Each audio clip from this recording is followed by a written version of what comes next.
Welcome back, Cult Lords fans. Ooh, 8 Ball's fallen. We are here to do another movie review. And this one might take a while.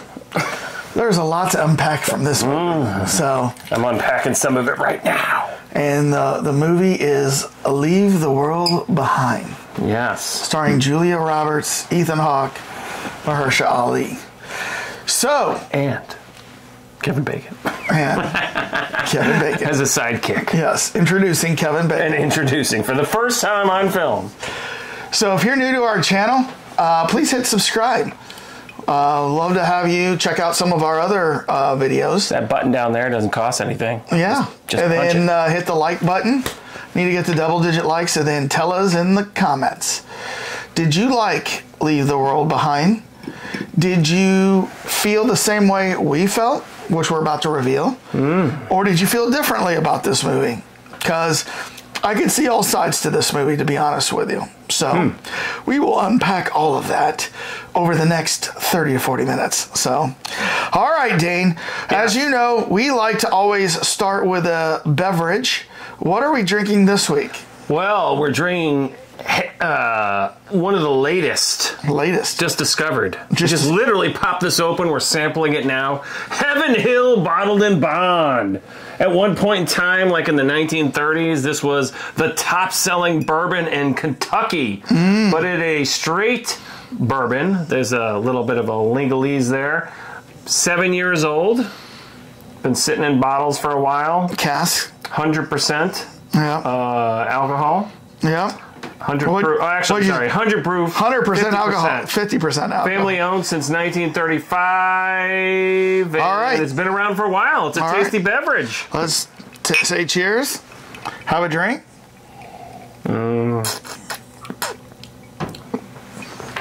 That is pretty. It's nice. Ooh. It's a great value, by the way. Wow. It's really. That has a little afterburn to it. But it's tasty. Yeah. I think it was like 43 bucks. Something like that. At your. All right. Make sure you have your beverage ready for this review. We never hear anyone tell us what they're drinking when they watch these movies. I would love to hear that. All right. Well, before we get to this, if you have not seen this movie, we have a little bit of a warning for you. Spoiler alert! What? Spoiler alert! We're going to talk heavy spoilers here.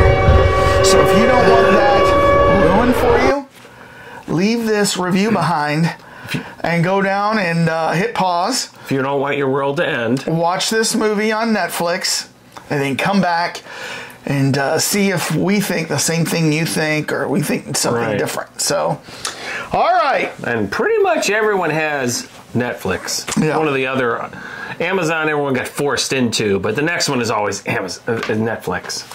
All right. So before we reveal our scores and then get into the deets of this movie, Playing the Kevin Bacon character in case anyone's interested. we always like to find out what the general population thinks, the Gen Pop.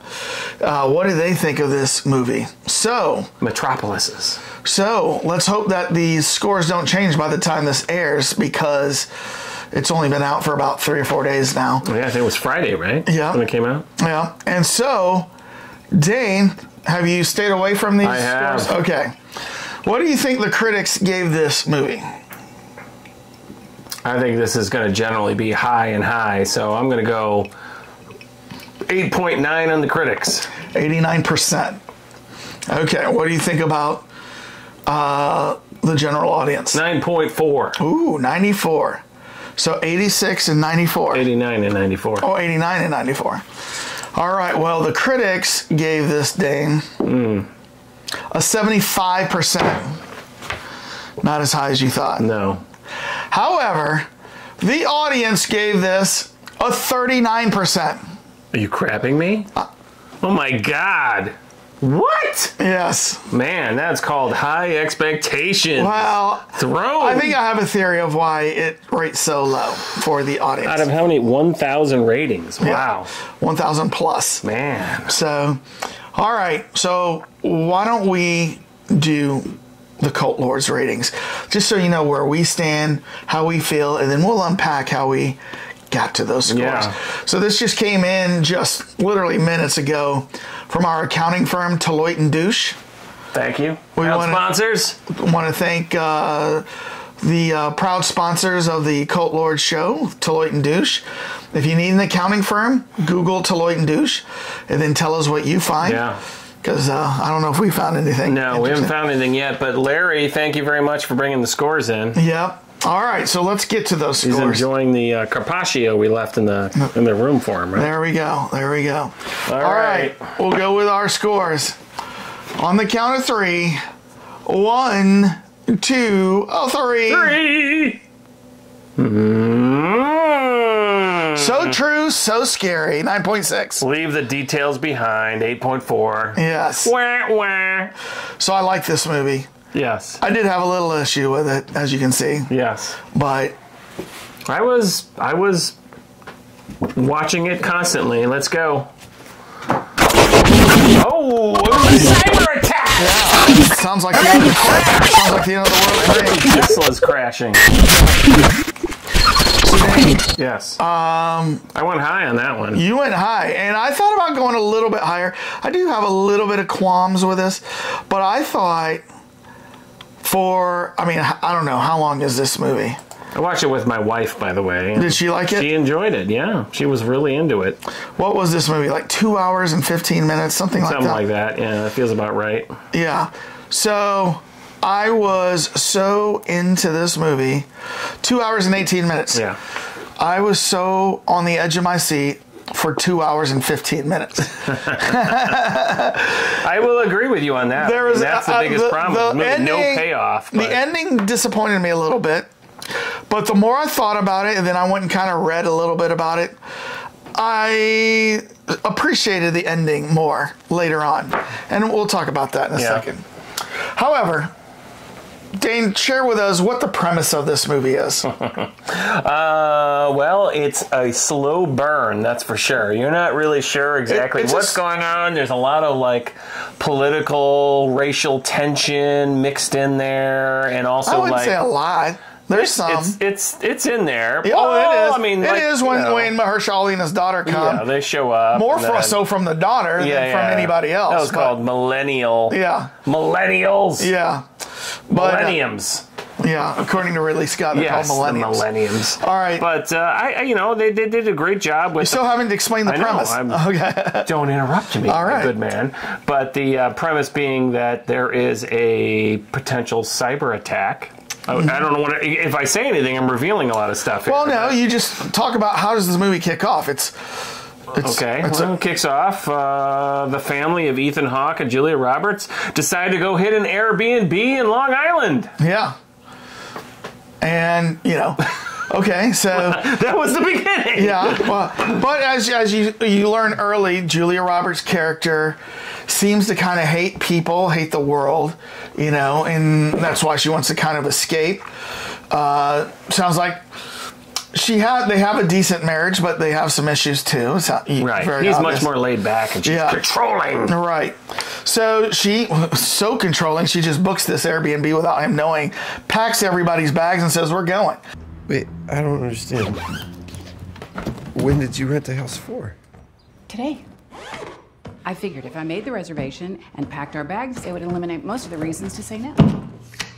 So they go out to Long Island, and while they're in Long Island on this beautiful, this it was beautiful a house Airbnb they rented, ultra modern. They go out to the beach, and I thought it was interesting because, you see this in the commercial, and you're kind of wondering what is happening because you see a boat on the horizon, the oil tanker coming in.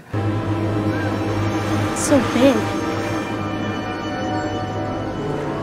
Not stopping, and it actually takes a while in the movie. Oh, I mean, they're out there for looks like a couple of hours, yeah. Right. That means that boat was out there for a while. And I can't believe, they didn't spot that the boat was right up on the beach shore until when they did. Right. Jesus, Archie, let's go.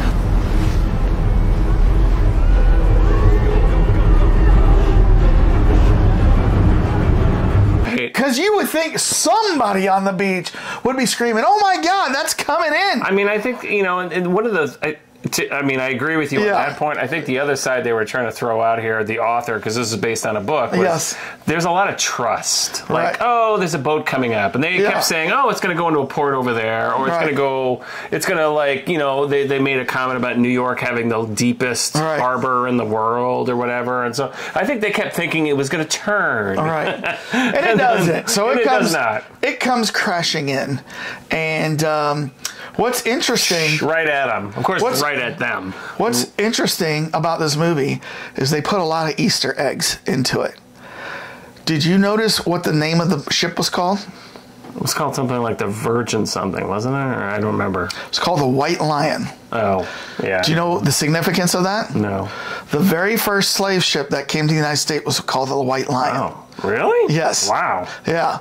So did you look that up or you knew it? So that I knew from some other stuff. I didn't know that. That's so like when that happened, I was like, oh, White Lion. I was like, and like my parents were with me there, they didn't get it either. I was like, that was the first slave ship that hit the United States. That wasn't a band in the 80s? There was also that.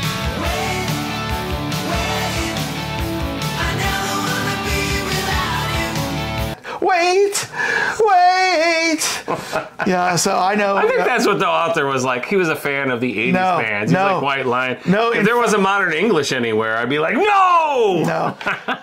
There's another reference? There's another reference. Okay. Do you remember, and I'm skipping ahead here, but do you know it's fine. When Ethan Hawke was in the car and he's trying to get a station, there's no stations, but then suddenly one like pops up? Mm-hmm. Did you see what station that was? No. It was AM 1619. That the fallout from the ongoing cyber attack has led to a catastrophic environmental disaster in the south, impacting animal migration patterns. So the year that first slave ship hit the United States was 1619. So they were like deliberately like trying to connect things. They were trying to connect people like you would connect. So those I got, those Easter eggs. Maybe this is... Some of the Easter eggs that were in there that I'm going to share with you later, I did not notice. There was a couple of things I noticed that Amy didn't pick up on either, but go ahead. No, so, you know, Mahershala Ali and his daughter appear, and they're like, hey... You know, this is our house, and you know, he makes a big thing about hurting his leg and then being sick, and then she says that can't walk 14 flights to their regular place in downtown New York. So they had to come home because there's a blackout going on. Right. So and Julia Roberts is highly suspicious, and Ethan Hawke, they're on the two polar opposites. Yeah. Julia Roberts is too suspicious, whereas Ethan Hawke is too inviting. Like, let him just stay. The guy showed up in a tuxedo. Yeah. Come on. I would have asked immediately. He's driving a Bentley. I would have asked immediately for ID. Like, immediately. Well, they wait later on and then ask for ID. And he's like, I don't know where it is. I left it in my coat at the opera. Yes. I mean, there was a lot of... that part. Did you laugh? I did, but I'm thinking I wouldn't let this guy in. I don't care if you say it's your house. I can't prove it's your house. I mean, that was the beauty of this movie. I think there was a lot of like back and forth in these ranges of like you trust or you don't trust. Right. You know, I mean, a guy shows up with his... I thought it was his wife at first. Then you find out that his daughter. Yeah. And like, oh, okay. Well, so, and then, there was a lot of like... her being like kind of like throwing the complete opposite of Julia Roberts. Like, I know she doesn't trust us. Right. So I'm not going to trust her either. Like, what's the problem? We're going to sleep in the basement? Yeah. And you know what? At first, I was still questioning, like, are they really who they say they are? Until Julia Roberts and Ethan Hawke were off screen and they had their own conversation about Mom. Once they had that conversation, then I'm like, okay, I believe these people are who they say they are, right? And, their mom was coming back from, I think, Europe from an art dealership thing, and she was coming back, and she's supposed to be on an airplane, right? And they show that whole part where the guy goes out to the other house. Yeah. And you're like, because that was a mystery. Like, why is this place, like, ripped up and blown apart? And their place was perfectly fine. No issues. Yeah. Like, I thought, oh, maybe the deer ran through it. Right. Or maybe like there was we should talk about those deer. Yeah, I mean, maybe there was like a group of people with guns. Like a gang ran through it. Blah blah blah. And then eventually you find out. Right. Oh, that It's right in line with the ocean, and there's already been like it looks like a couple of plane crashes, but while he's there, a third plane hits that water. So it must be in line with the. And New then York all Kennedy. that water comes exploding up, along the shore into the house.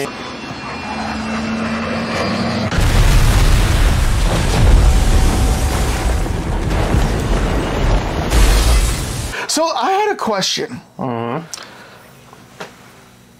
Did this cyber attack just hit like satellites and stuff? Because obviously they hacked into Teslas, but the guys, their cars were working, right? Yeah. So would the planes' electronics be working and they just don't have like satellite GPS and stuff like that? I think that the point of this movie was that we've now become so inured, what's the word I'm looking for? Enabled by technology that, that these planes are like almost on hard paths to follow the GPS, and there's no GPS. But the thing is this. So, like, where's the pilot? I know what you're Okay, yeah, there's still a pilot in there.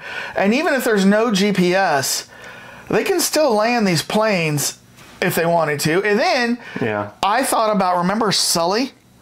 Yeah. I mean, they knocked out all their engines, and he was still able to do a water landing, right? And I know with pilots, there's two different things they got to do to get certified. They have to be able to do instruments, and they have to do visual. Right. And just for this is exact thing, what happens with your electronics.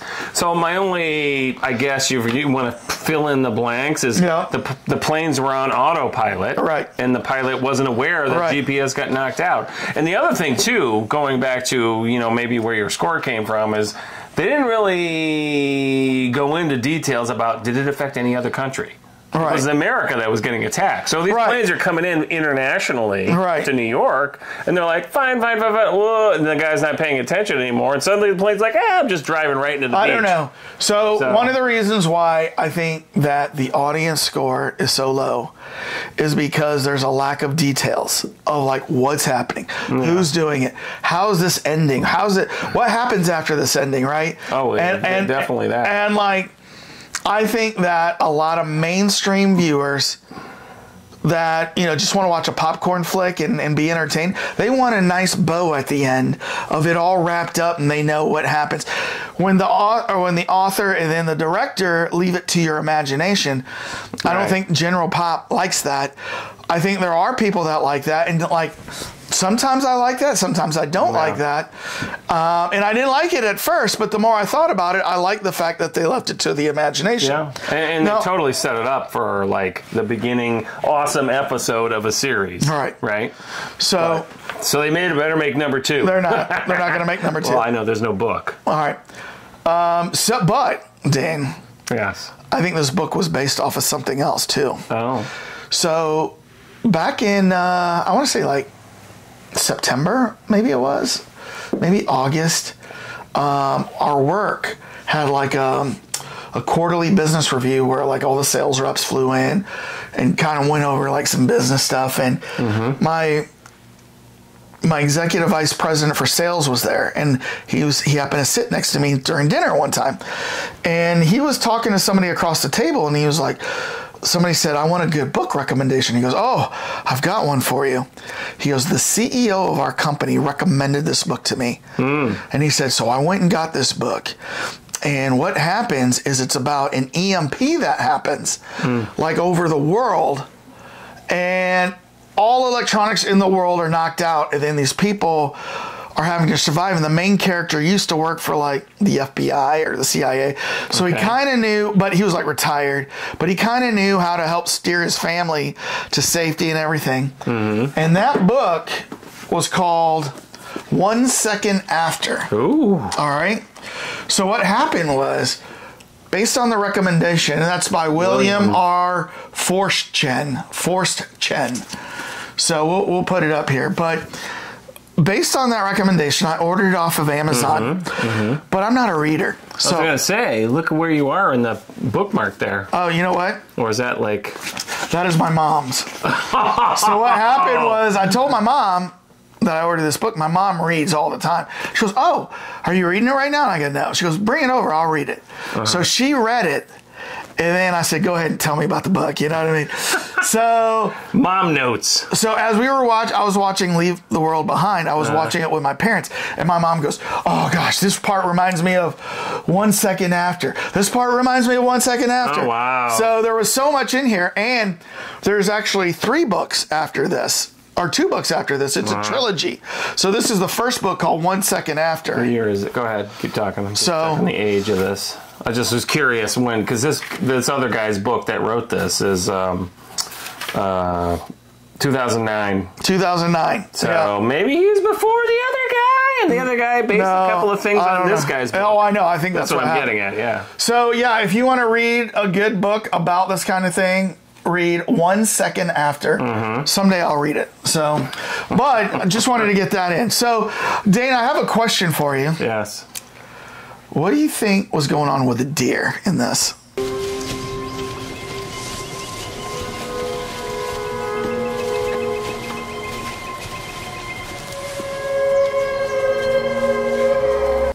Well, I think there was a lot of animals in this. They had the deer, the flamingos, there was another animal species that was running around. What was it? There was something else. But anyways, and I think their point is that because of the whole the sound explosion that was going on, I think that was what they could pick up. The deer popped up before the sound, though. Well, but they can pick up the higher frequencies that we can't. Yeah. And so I think that's what was going on, is they were getting seriously affected by the migration of, their migrationary cycles, and they were like, wait, I'm hearing something that sounds scary in the distance. We're not sensing it because we don't hear it, and they're running away from it. So online, I read where some people think the deer were trying to warn us. I read where some people thought the deer were asking for help from the humans. I think they used the deer to set up the sequel for this.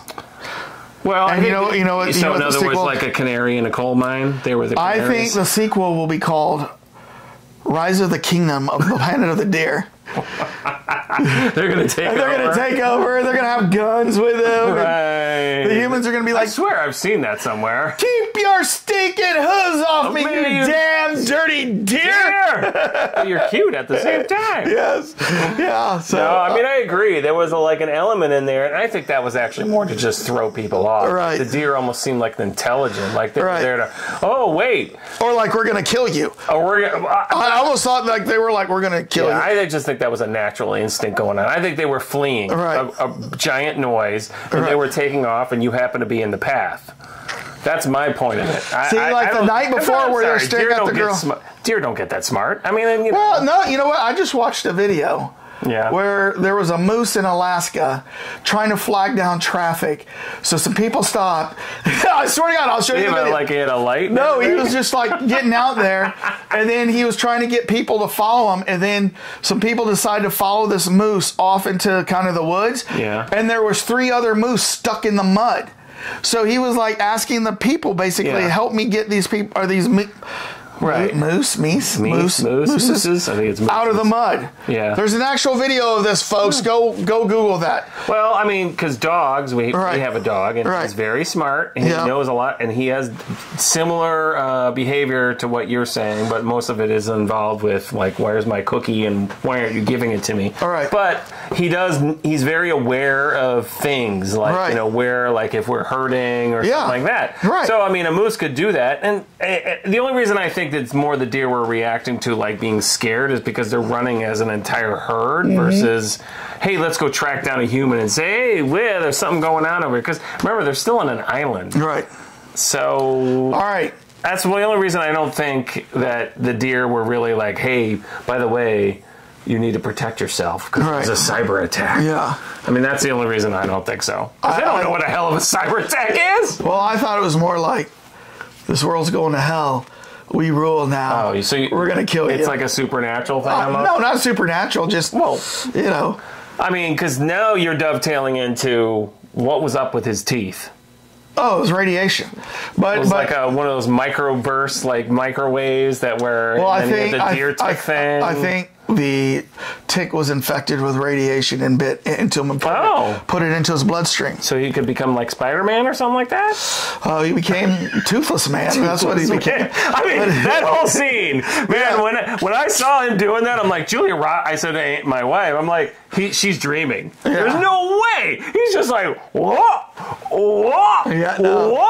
I'm like, why that? Well, first of all, if I did that and the first one came out, maybe I'd go for a second one to see if that, but I would stop right there. I would not be pulling out more teeth. You know, doing it. And I wouldn't pull out the front ones. I'd go like to the back one. I know. But anyways. That scene was ridiculous. So there's a couple more Easter eggs that I didn't get here. So do you remember when they first walked into the Airbnb? Yeah. And then Ethan Hawke said, I'm going to go out and do something. Or I can't remember what he was going to do. Like, he was going to bring in the luggage. And so she kind of walked into the living room and she stops at this big modern art piece. Yep. It's black and white. Mm-hmm.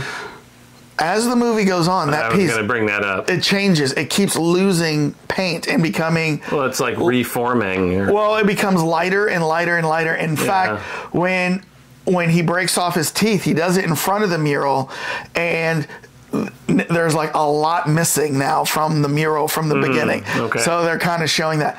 Another thing is, so the picture in the my wife's theory, which I did not, because she said it in the middle of the movie, was she thought that picture was actually following the moon cycles, like it was reacting to that. But yeah, go ahead. I don't know if that was true or not, but that's what she thought. So do you remember in the master bedroom where they were when they went up there? Mm-hmm. There was this huge mural behind them of the ocean. Of the ocean, yeah. Okay, so when they go in there and first check in, the ocean is calm. But later on, the ocean has raging waves as it goes on, yeah. So just check the video on that, because I did. It's got raging waves. Another thing that people are saying... Well, is the possibility that the... I always get his first name wrong. The Ali guy... That his house, he was so uber rich, he had these special things, art installations. No. That's the writer, the director, putting in little things, for you to mess catch, you up on. To mess you up on. But there was also one more. Do you remember when the son went and they went to Kevin Bacon's house to get the pills? Yeah. And Kevin Bacon's like, no. I love the way they look like Viagra pills too, by the way. Well, so they made a special thing to show that putting the pills in his hand. Do you notice what those pills were? No, blue pills. Yeah, well, yes, I knew it's that, but I didn't know other than blue. Well, think about the context of either being red pilled or blue pilled.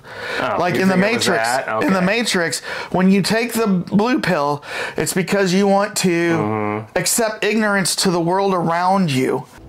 All I'm offering is the truth, nothing more.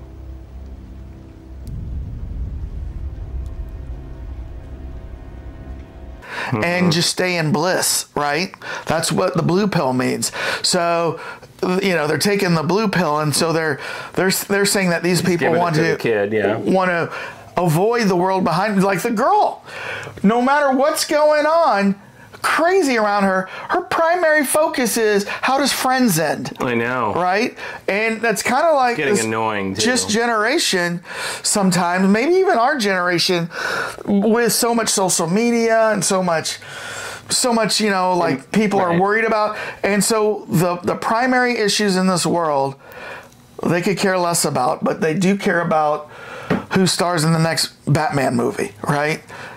Or they care about doing a movie review on YouTube more than what's going around in the world, how right? It works. Yeah. So well, and her brother actually asked her too, why do you care about this? She's like, it just makes me so feel good in the chaos that's around me. So that makes sense. I mean, it was subtle, but it was I was getting annoyed with her after a while, because to your point, I'm like, there's no way this girl would be. Then she rides off by herself. Right.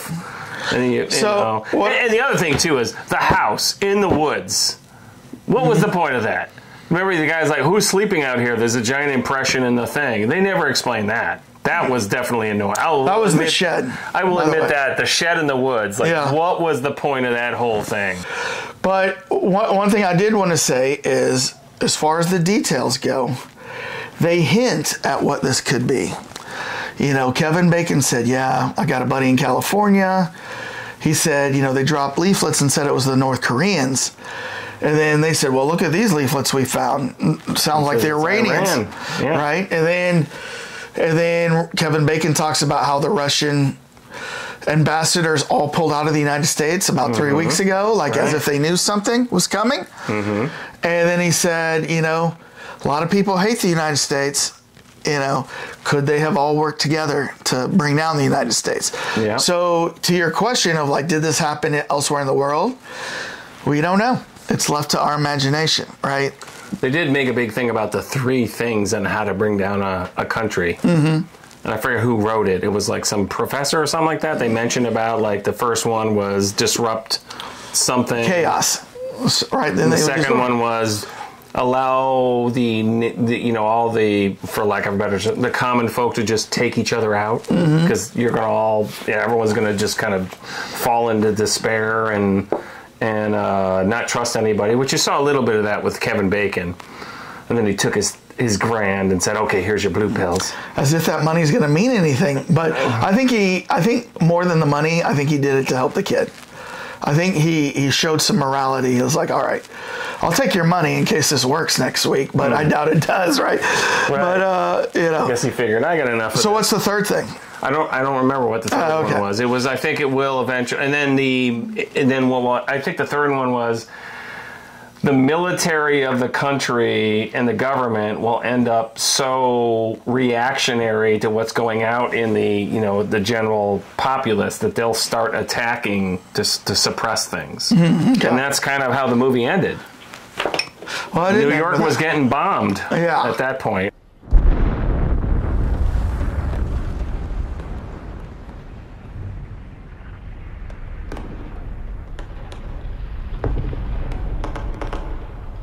And who has bombs like that? Missile bombs. But you don't know what's going on there. Once again, it's kind of up to your imagination. Is the United States government doing this? Right. Is the enemy foreign power doing this? Or is there people within the city doing this, Well, so I thought the conversation that Mahershala Ali had with Julia Roberts was interesting, where he talked about how he knew a very powerful guy in the government, the evil cabal, and he talked about the evil cabal, and he said how sometimes they're even scared about who actually runs the world. It's not the people that you think. And then the scarier thing is when you find out the people you think are running the world, they don't even have control, and there is no control. It's pure chaos, and so. That can mean a lot of different things right there. You know what I mean? Because there is talk. I can't think of the name, but there is an organization who is very powerful on the world scene, and they talk at the World Economic Forums and stuff like that, and they talk about stuff like depopulation. We got to depopulate this earth. There's too many people, taking too many resources. And they want one world government. They want to ban all guns worldwide so the people don't have guns, so they can't challenge authority. Right. I can't think of what that group is. I'll look it up and I'll put it up here. But, they've been on the news recently, and it's kind of is this what maybe this movie's implying? There's this one world organization that's trying to be a one world government and take away people's freedoms and rights so they can govern, or how would you do that? And this organization sees the United States as the biggest barrier to this ever happening. Because of our freedoms. Oh, this group is talking about it. I was going to say, they didn't say that in the movie. No, they don't say this in the movie. This is just within the news. So I don't know. It's there's a lot of conspiracy theories out there, and you listen to them, and then you go on your day, and you don't really take them into account. This movie is saying, hey, there might be some truths out there that we don't know about, right? And someday, possibly something like this might happen, right? Who knows? Well, it definitely elucidated to how much we have in our daily lives are tied to electronics. Right. I mean, the phones, all the TVs. The guy had the satellite phone out there. I mean, it was like a full attack, if it was in that sense. They just completely suppressed everything in the United States. The electric grid. Right. What else was in there? There was... Have you seen the TV show Mr. Robot? No, I haven't either. But there's a reference to it? Well, no. The guy who directed this is the creator of Mr. Robot. Okay. And so that show is about like government's conspiracies and like you're not as free as you think and you're being spied on and all this kind of stuff. In the Matrix. Yeah. So there is a reference to Mr. Robot in there. Okay. Yeah. But there is one last thing that I wanted to touch on.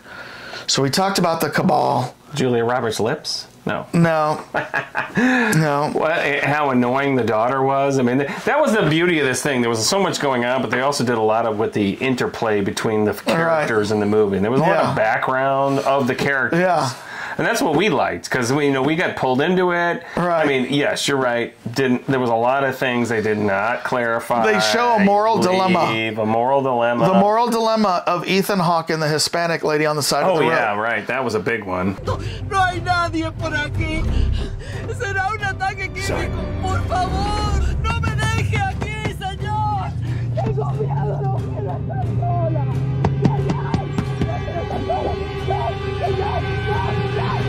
Should he help her or should he not help her? I would love to know what she said. I'm amazed that they didn't translate that. Right. But I think they were trying to leave you in his shoes. In his shoes. He can't understand, and she's just freaking out. Right. Is she somebody you want to put in the car with you and drive around? I mean, I was kind of thinking, maybe if you calm it down a little bit, he might have put you in the car. Yeah. But I mean, she was freaking out. Yes. I mean, I don't know. Would you have picked her up? I'm assuming no. This is the discussion I had later. This is the moral dilemma. Do you help mankind? You help somebody, or are you so leery of their motives? Like, we've seen enough Walking Dead and zombie apocalyptic shows to know you can't trust everybody, during apocalyptic time. You know what I mean? Yeah. So I don't know. In this case, I would not have picked her up. All right. I would have been like, okay, sorry, but if she would have spoke English and she could have explained to me what's going on, calmly, like, hey, I'm here. Blah, blah, blah. I mean, it amazes me she knew no English. Like, Mister, I need help. If she had said that, I think that would have changed. She said something about her house because she kept saying something about Mikasa, and I I'm assume So I have no idea. Yeah. But and then the dumbass doesn't know how to get to the town. Right. I mean, it's because he thought he was going to use the GPS. I know, but I mean, you were just in town. He wasn't. No, remember they went into town. Oh, you're right. Julia Roberts went into town. Yeah, she went into town. So she saw Kevin Bacon. But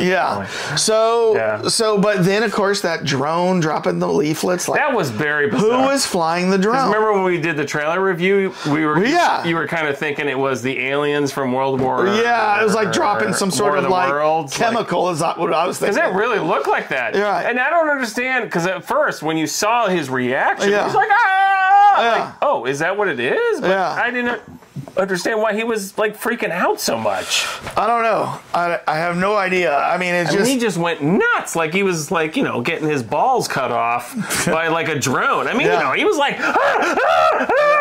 and he was just like, are those little things fluttering in the wind? Oh, those are some propaganda pamphlets? No. That's it? Okay. It didn't make any sense. I mean, I guess it was supposed to show how, like, he was already super stressed, freaked out by the whole scenario. Well, I mean, it's a freaky situation, so... There was a lot of stuff. It was like question after question after question, and no answers. So what's interesting about this is...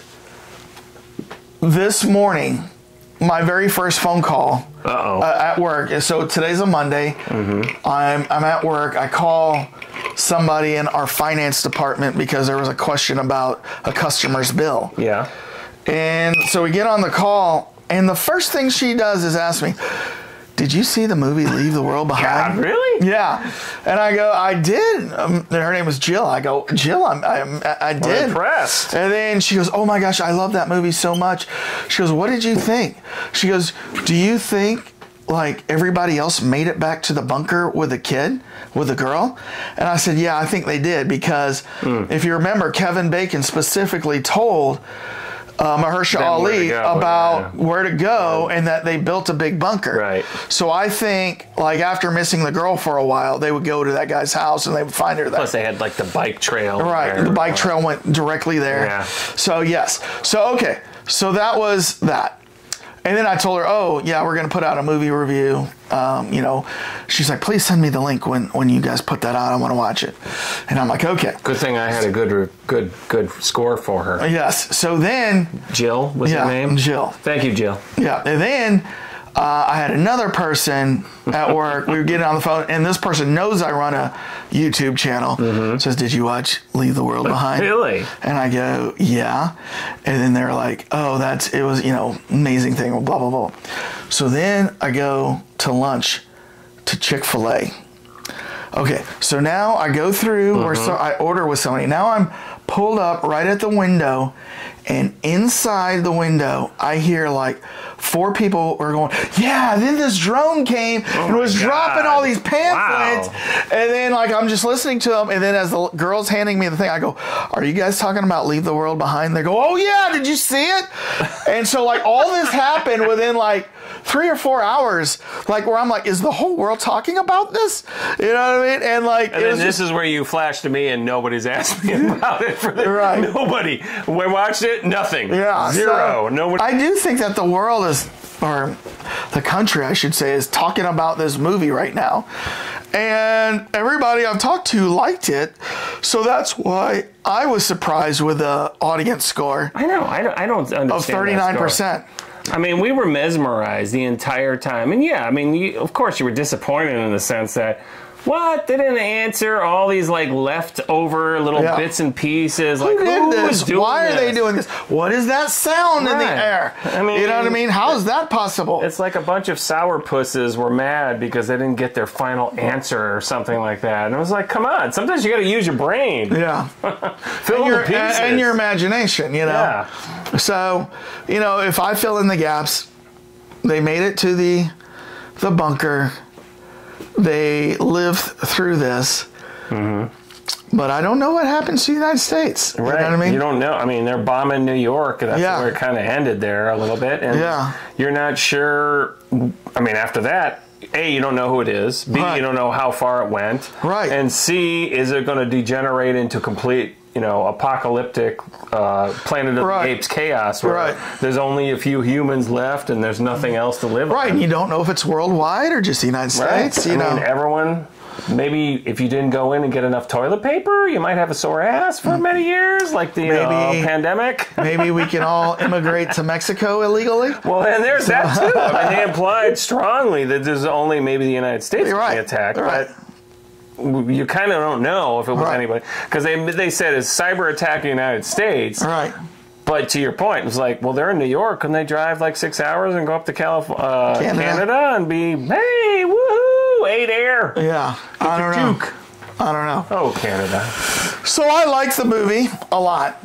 And like I said, this movie was 2 hours and 18 minutes long. For 2 hours and 15 minutes, I was riveted. And then the whole bunker, watch the last episode of Friends, and she's gonna be disappointed if she wanted Ross and Rachel to make it, because they don't make it, right? Like Ross ends up with was that in the last episode that it switched that fast? Yeah, because remember, like a lot of people thought Joey and Jennifer Aniston were gonna get together, but Ross and Rachel don't end up together. Was this the one where they found Chandler and Monica in bed together? Was that episode? No, this is the very last episode of Friends. Yeah. So, no, that didn't happen in the last episode. That was when they were, well, it was in that same season, though, right? They were in England at a wedding, and then all of a sudden... No, they went a couple seasons with Monica and Chandler dating. Oh. One season, they were trying to hide it, and then a couple seasons, you know, they were together, then they got married, and... Sounds like somebody watched Friends. Yeah. So, I think what happened was... I think Ross and Rachel had a baby, but they didn't get married or something like that. So then they would see each other. Dang, is this what the end result is? I'm going to have to watch Friends now just to remember? I don't remember. It's been a long time since I watched Friends. I mean, you think about that show ended in 99? Did it make it in 2001, I think it was, right? Is when it officially ended. So it's been over 20 years. Yeah. I mean, related to your parents. Yeah. When they were watching a show 20 years from like when they had our age, when they were 50. Yeah. It would have been like 60 something. Well, yeah. Right? Like when we were like in 1980, when we were 10, 20 years would have been like, not the courtship, Dennis the Menace or something, you know what I mean? The courtship of Eddie's No, that father. was in the 70s. Right, My Favorite Martian, maybe. My Favorite Martian. It was black and white. Francis the Talking Mule. Gunsmoke. Yeah. Right? That was black. Yeah, Bonanza. I mean, and then the Beatles. I mean, that's what we're talking about. Well, 63 was. You're right. So, when they came even that was predating the Beatles, right. 1960. So, oh well. So I guess I can be forgiven for forgetting my friend's lore. Yeah. Yeah, I don't remember how Friends ended, to be honest with you. But anyways, to your point, I mean, I'm still amazed that the fans gave it such a low score. I think what probably happened is there was a lot of hype with this. Julia Roberts, all these people were in there. I think it's truly people did not like it wrapped up in a bow and like you got to think. Yeah. I really do. But, I'll read some reviews later. Yeah. But that makes me wonder what the Cult Lords viewers thought. Did you like this movie? Did you side with us where we thought it was a great movie? 84 and 96. I know, man. So, that's one of my high scores. I mean, we were like, we can't leave to go get popcorn or anything like that. I mean, it was like intense. Well, you do have a pause button, I'm sure. I know. But yes, I understand. And then, or did you just think that this was terrible and that you didn't like all the loose ends? You didn't like maybe the symbolisms in this? What was it you maybe didn't like? Pick up on the subtle subliminal hints going on, and the sexual tension between Mahershala Ali and Julia Roberts. There was that and too. Then Ethan Hawke and the daughter. There was. I was like, come on. I was gonna be so mad if like they hooked up. I was like, which ones? Either one. Oh, either one of them. Nobody should be hooking up at a time like this. You know what I mean? And well, that's what a bottle of wine will do to you. And betraying your oaths, they better not be doing it. I was going to be mad. Luckily, nothing happened. I mean, the whole thing with Julia Roberts and him, I think she was looking at him like a protector, like he obviously knew what the hell he was doing, and he had like a whole back thing that kind of gets subtly revealed. Whereas I think the whole thing between I think that was her making that up.